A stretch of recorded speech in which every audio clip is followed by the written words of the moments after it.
Is it on action? You gotta say action. I've spent the past 8 years of my life creating my poetry book, Brown Girl Almighty, and it is the greatest accomplishment to say that you can finally purchase your signed copy on browngirlalmighty.com. It is a poetic autobiography. It gets raw, nitty, gritty, uncomfortable, extremely confident, sexual as fuck, and a lot of other things. But that's why I enjoy it so much. It's very much a divine reflection of who I am and the old identities I've had to shed to embody such love and light. I hope you guys enjoy this poetic expose of my art in its purest form.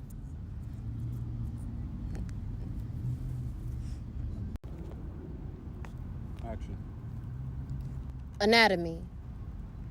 Before, I would have tried to ignore the blood, never acknowledge that time of the month, hide the mess I make, push you away. Before, I would have asked for you to understand the blood, but now it is a requirement. This bleed ain't up for debate. Any part of you that is uncomfortable with the mess I make is not ready for a grown woman. My yoni cannot fathom how there was ever a time you'd get to slip and slide in all her glory and not understand how she gets that way.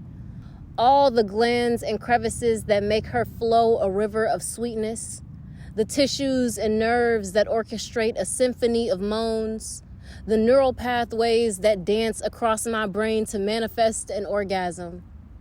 I take pussy power to a whole new level. Stare at my naked body in the mirror. Open my legs and greet a goddess.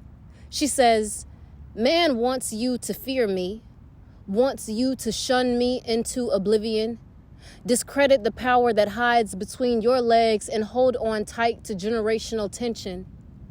You must release, my love.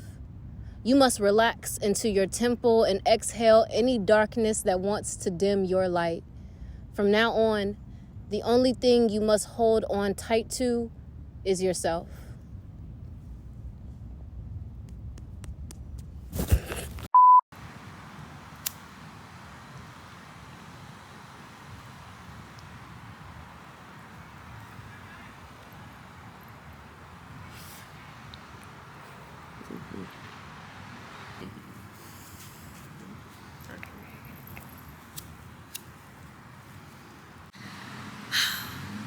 This is called This Is What Makes Us Girls.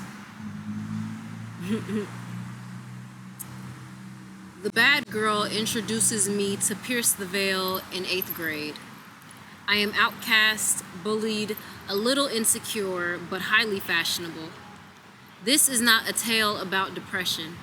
It is about friendship, about girl power being a canon event in all our storylines. I refuse to tell you how our friendship was bad without also telling you how it was good.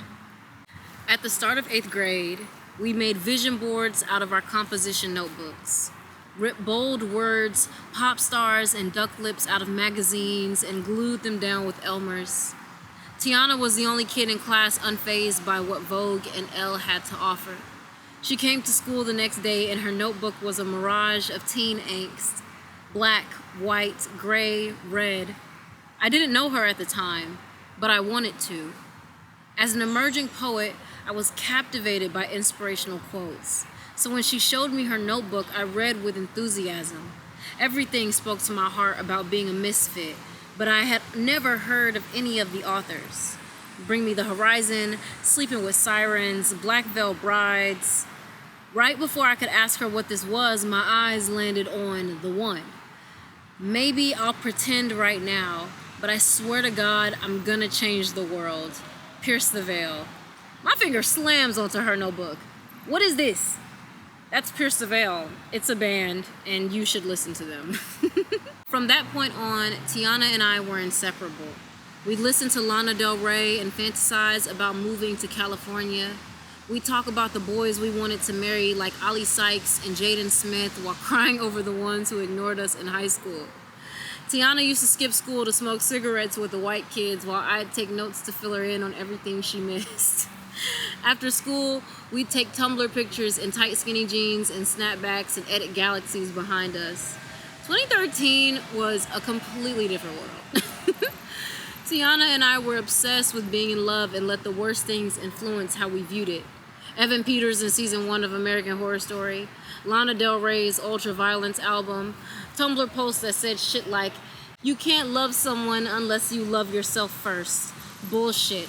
I have never loved myself. But you, oh God, I loved you so much I forgot what hating myself felt like. Tiana taught me how to steal, and I let the habit consume me for months. I'd slip whatever I could into my purse in any convenience store. Most of the stuff I didn't even want. I was just looking for the thrill and maybe the attention. Almost everything I did was a cry for help, but I loved embodying a bad girl. Here is where I could be loud and rambunctious in my own quiet and devious way. I could sneak high school flings into my bed when no one was home, flirt with people at work, and fuck the pizza delivery guy. Tiana inadvertently taught me how to lie. She was so bad at it that I became good, saw exactly what not to do. So when my mom asked why my window screen was completely ripped open, it wasn't because I snuck out last night to fuck Justin in the backseat of his Honda Civic. It's been ripping for a few months. The storm last night must have had its way.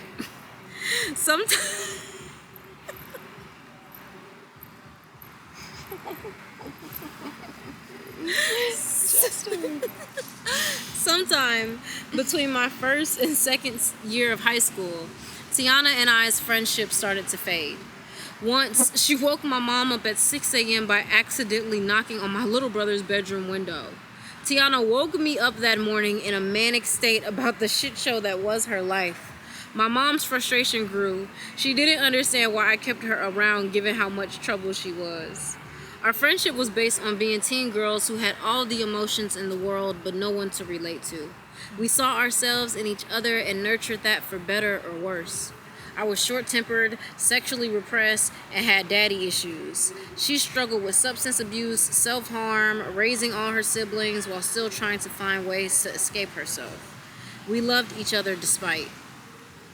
Tiana gifted me a used dildo she'd stolen from her granddad on my 16th birthday. It was full of caffeine pills. That night, she brought weed to my sweet 16 and smoked it with our classmates. My mom was livid, vowed that the bad girl couldn't come around anymore.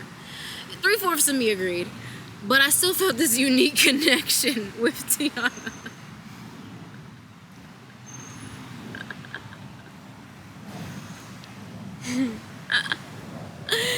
She couldn't have been that bad if she introduced me to Pierce the Veil.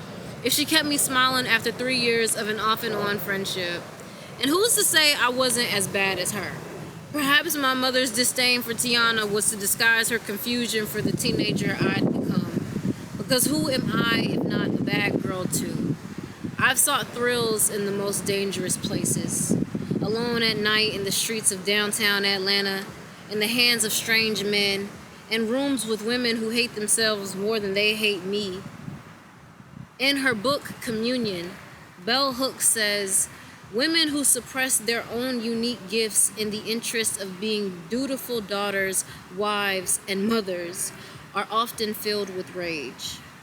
So ode to the bad girl for being an imperative part of my story, for introducing me to new things to love about life, for showing me girlhood and celebrity crushes, the color black, and white people music, for finding a lot to love in 13-year-old me.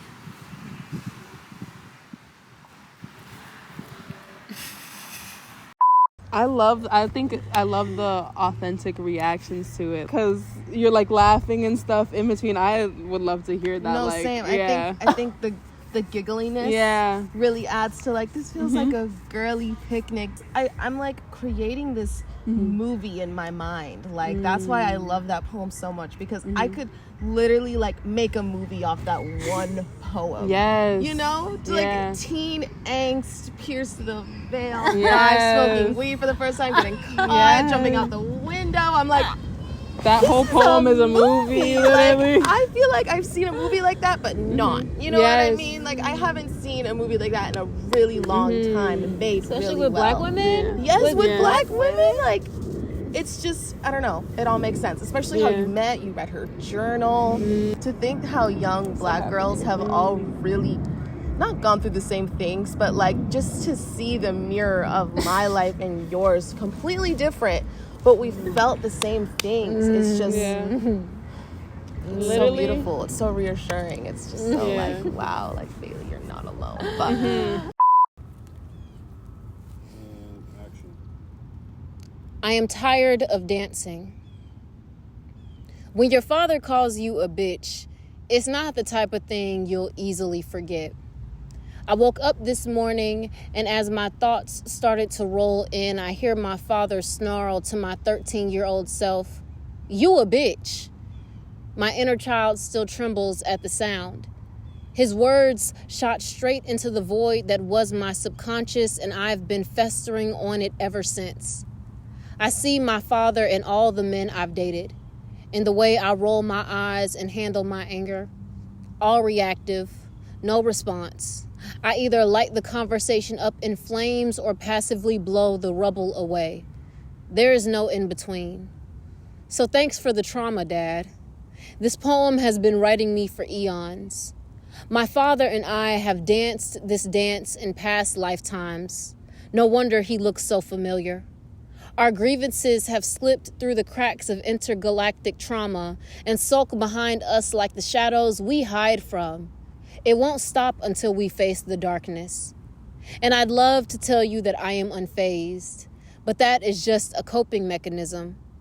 I didn't learn from the words my father spoke. I learned from observing what I did not want to become. And I guess, for that, I do thank you. But also, like, you have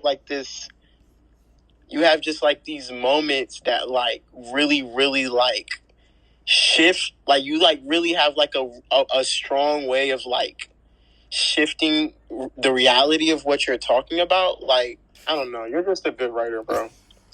So, but okay, Medusa. Thank you. An aspect of womanhood. So all of the political, semi-political, historical America bullshit, not that it's bullshit, but all of that ceases in girl. And Almighty is God. And that's the easiest way to describe it. G-O-D! Gentrification. I didn't question why all the white kids slowly left my neighborhood until I got to high school. It was like each of my friends had been plucked off one by one and disappeared without a goodbye.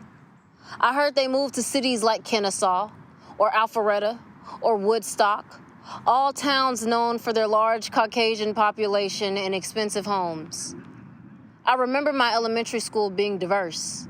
I was one out of 4 black kids in my class. My friends and I would have playdates at parks and count how many teeth we'd lost over the summer.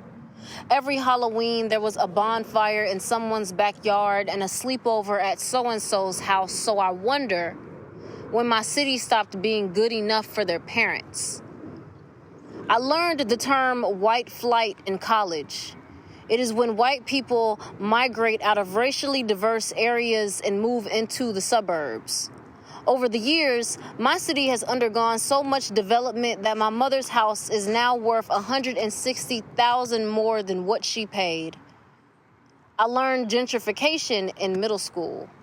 When the apartments on Six Flags Drive were being torn down, when townhomes started to take their place, when the property values skyrocketed the moment they built a Chipotle. Gentrification is when you renovate a community until the people who live there can't afford it anymore, and ain't that greed? Didn't capitalism spread its legs and gift us another setback? White folks think that just because I can sell my house for more money, I don't care about the neighbor who lost hers. I'd like to think that money doesn't make the world go round, but what am I to do when we put the value of paper over people? I've seen 1 million men meet their fate at raised property taxes and then home renovators in their yard the next day. So I wonder if my neighborhood would be good enough for them white folks now. So I wrote a song. It is a compilation of poetry that's featured in Brown Girl Almighty, and it's called Daylight Serenade, streaming on all platforms. Tell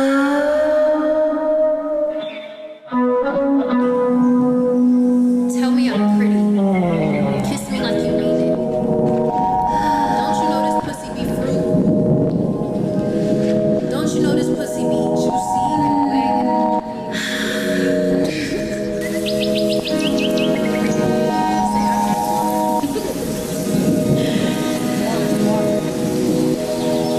Come try this. He say I'm wet like water, sweet like fruit, drip down his chin like juice. She say I'm like water, flow a river of tears down your face. The first thing you reach for in the morning, sprout life into the seeds that feed your needs. She say I'm like water, that everyone needs me, but I could do without them, without the misuse and abuse, bottling up my glory and selling it for profit, as if I don't fall out the sky for free. She say I don't have boundaries, flow where I want and fuck how you feel, seep into your carpet, splash out the sink, rain on your parade. She says I am everywhere, that some days she prays for me and others she wish I'd go away, that I can't keep secrets, hates that when you stare into my ocean, you will always see a true reflection staring back at you. Some people spend their whole lives avoiding the mirror, but if you were without me for long enough, I'd be the only thing you crave. I am water, and I don't need her to remind me. Everything is either made up, made with, or made in my image. Taste me. The moon controls the tides, and together we orchestrate a beautiful symphony. Together, we make the world go round.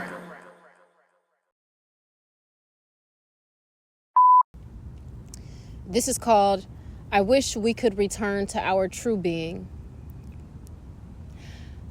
I wish we could return to our true being because this form keeps me from being as close to you as I need. We were once two celestial spirits that could merge into one. Do you remember how we split ourselves in two? The agreement we made to occupy a body and learn lessons on this physical plane. Our energy is so thick it is tangible. No wonder I have found you in every lifetime. No wonder we have found new ways to bask in each other's presence. Even though I miss merging our essence, how wonderful it is to have a body, for fingers to move and toes to wiggle, for flavor to dance across your taste buds and music to serenade you to sleep. If the deepest I can love you is through this vessel, then let it be. We have all of eternity. By Brown Girl Almighty on browngirlalmighty.com. All copies are signed through my website. You already know what it is. Let's go. Let's get it. New book coming soon. You can check that out on my website, browngirlalmighty.com/submissions. Come to Morocco with me and write a book. Like, don't that sound cool? Yes, that is correct. I will be hosting a divine writing retreat in Marrakesh, Morocco, sometime in 2025. And not only is it a writing retreat, but there is an end goal to this writing retreat, and that is creating a fantasy anthology book comprised of 13 different writers of color. So if you're interested in being a part of that, please do go to browngirlalmighty.com/submissions. You can find out all about the project via there and submit to join the team. And we will be building connection and community and friendship, and maybe we'll even find love. Literally, when I tell you that I was approached by this Black woman-owned boutique hotel in Morocco to host a retreat, I was like, there's no way that like this opportunity has brought itself to me, and this project, like, it just was super aligned. It is so nice to be invited back to Marrakesh via the divine invitation of a Black woman-owned boutique hotel. It's going to be a fantastic experience. There's going to be amazing excursions, and it's still in the early stages of development, but I'm telling y'all right now, you got ample time to hop on to make your dreams come true. Don't think about any of the practical, realistic aspects of this. Just fucking apply if you feel called to do so. There are many other retreats and events coming up soon. I have an event planned for August. You can find out about that on my Instagram. I also have, I'm trying to plan a mushroom ceremony for later on this year, November or December. And then I will be hosting a retreat along with Sage in Puerto Rico in February. So a lot of exciting stuff coming.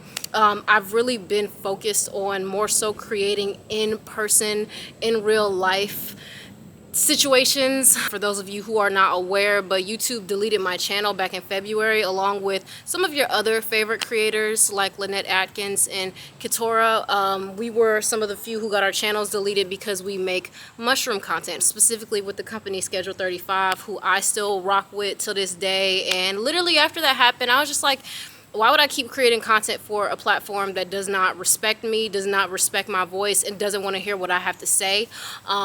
It just wasn't in alignment. So I've really taken a step back, and for now, for the time being, this is my last video on this channel at least. After long consideration, I decided to make a travel channel that will feature videos from all of the retreats and events that I've been talking about. So already on that page is my Costa Rica vlog. So there's another platform that you guys can check out more content from me from, along with purchasing your copy of Brown Girl Almighty, because book tour coming soon. I'm telling you, so much stuff is coming. It's just an exciting time for me in life, and I had to take some steps away to prioritize other things and just allow myself to dive into my artistry, because I'm an artist in many formats. Lastly, the rest of this video is basically information about my publishing process. I know some of you guys are going to be interested in that. So here is a whole lot of information that will help you on your journey in publishing your own book. And if you have any questions, leave them down in the comment section below. I'll try to answer as many as I can. But I appreciate you for being here. I appreciate this 10-year journey that I've been on, and I'm excited to evolve and for y'all to evolve with me, and for that to take us to new places. So yeah, new development in the plot. What, bro? Remember I told you I went on that hike and I met that girl Summer? We just had our consultation. So I was just like literally walking her through the manuscript, telling her what it was all about, and she was like, this is fucking fire. Because I told you, I was like, I never even imagined like brown girl publisher, you know, she's also a filmmaker. She was like, yo, with what you're telling me about this book, I've had this idea for a fucking short film for a while. She was like, where we take the mother-daughter relationship of the Black woman and we show it in a way that it has never been shown before. Because you think of media and you think of Precious, you think of a fucking Tyler Perry film, but like, nah, let's really talk about the intergenerational, what it's really like to be first daughter to single Black mother. Let's really talk about what it's like to be raised brown girl almighty. Like, let's talk about how you got here, like, type shit. I'm like, nigga, what? We about to make a short film, bro. And I was like, bro, we can rent out a fucking theater and host a panel and show that shit in Atlanta, bro. This shit is going to be fucking crazy, bro. Today is June 26th, 2023. Watch out, nigga. Let me give a little update on this. So I feel I am manifesting something huge. Because while this idea hasn't come into fruition yet, I just know that some movie production film thing is gonna come my way and it's gonna be divine. But I did want to say that Summer is a fantastic person that any people looking to publish their own book should look into. Her company is called Silver Bangles Production, and I'll leave a link for it in the description. But I'm currently working with her on my marketing tour. Also, sadly, my camera was on slow-mo and it does not record audio during that time. So, yeah, I'm going to give y'all a voiceover. This was the day that I actually was submitting my book information onto Amazon KDP, which is the first platform that I've really looked into when it comes to publication. But I also published on Ingram Sparks, and Ingram Sparks is the #1 self-publishing book distributor. They distribute it to all different types of companies, bookstores, places all around the world. That is a big factor that plays a part in Amazon versus Ingram, because Amazon doesn't distribute your book to other bookstores and all around the world. Because although Amazon is where I first published, I took it off of Amazon because I don't fuck with Jeff Bezos. You know, like, who fucks with Jeff Bezos?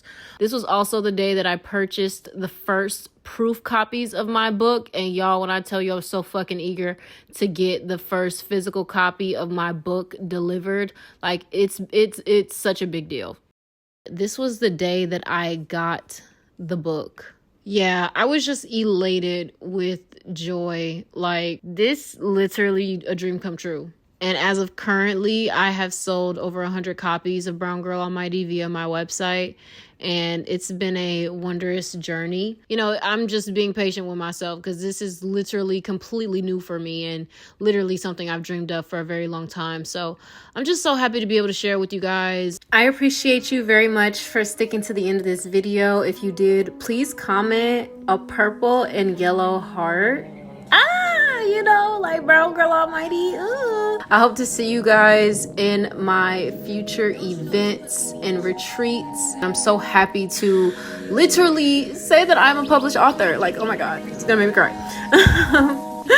But yeah, thank you guys so much for watching. I really hope that you enjoyed this video. Let me know what your favorite poem was. And if you have my book already, let me know what your favorite poem is in that book as well. But other than that, I guess like this video, follow me on Instagram for more updates. And if you want, please subscribe to my new channel. Peace.